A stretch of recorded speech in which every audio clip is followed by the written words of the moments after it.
Himalaya Questa Pro has superior protein whey, the healthy way to fitness.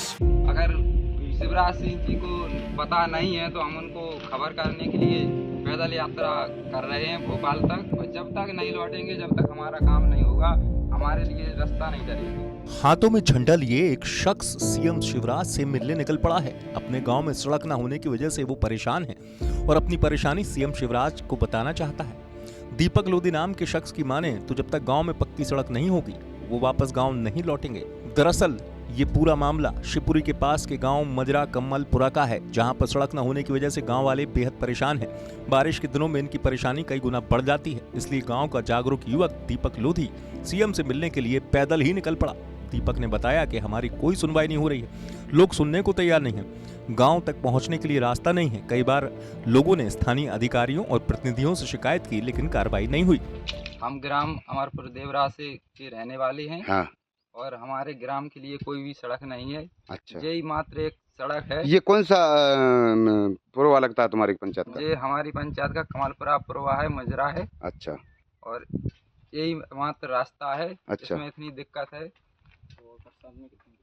तो बरसात में यहाँ अपने कोई सरपंच सचिव कोई व्यवस्था नहीं करवाता इस रास्ते की? नहीं करवाई अभी तक तो नहीं। हम अभी 70 साल से गुलामी की जंजीरों में जकड़े हुए हैं। और कोई दूसरा रास्ता है यहाँ से आपको निकलने के लिए? उस साइड है, तो वो साइड एक नदी पड़ती है, तो वो तो एकदम मतलब आपके जैसे स्कूल के बच्चे हैं। हाँ। तो स्कूल के बच्चे बरसात में क्या करते हैं, कैसे निकलते हैं? घर पे ही निकल, घरों में कैद रहते हैं। हाँ।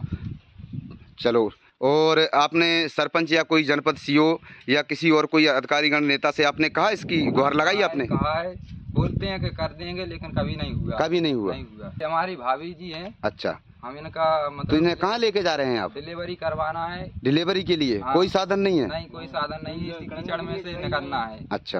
हाँ। तो ये जो आपके जो पीछे भैया लोग खड़े हैं, और ये सभी आपके यहीं के ग्रामवासी हैं? हाँ, हमारे ग्रामवासी हैं। तो इनसे जरा पूछना चाहते हैं, क्यों भैया आपको बरसात में या अभी कोई रास्ता दूसरा है निकलने के लिए, आने जाने के लिए? रास्ता यही है, बरसात में सो अभी यही एकमात्र रास्ता है। यही है। तो इसका सदर हाल ऐसे ही रहता है? ऐसा ही रहता है, बरसात में सो अभी। अगर शिवराज सिंह जी को पता नहीं है तो हम उनको खबर करने के लिए पैदल यात्रा कर रहे हैं भोपाल तक। तो आप पैदल जाने की सोच रहे हैं? हाँ। सीएम साहब के पास आप पैदल जाएंगे? हाँ, जाएंगे। तो आपने ठान लिया है? ठान लिया है, और जब तक नहीं लौटेंगे, जब तक हमारा काम नहीं होगा, हमारे लिए रास्ता नहीं डरेगी। अच्छा, तब तक आप वापस नहीं आएंगे? तब तक इस रास्ते का दुरुस्तीकरण या कोई नया रास्ता नहीं बनेगा? हाँ। एमपी में एक गांव ऐसा भी है जहां आजादी के इतने सालों बाद भी लोगों को अपनी मूलभूत सुविधाएं भी नहीं मिल पा रही हैं। दीपक लोधी भी अपने गांव में पक्की सड़क बनवाने को लेकर कई बार गुहार लगा चुका है। जब किसी ने नहीं सुनी तो अब वो सीएम शिवराज तक अपनी आवाज पहुंचाने के लिए निकल पड़ा है। अब देखना यह है कि उनकी आवाज सीएम तक पहुंचती है या नहीं। शिवपुरी से प्रमोद भार्गव की रिपोर्ट, एमपी तक।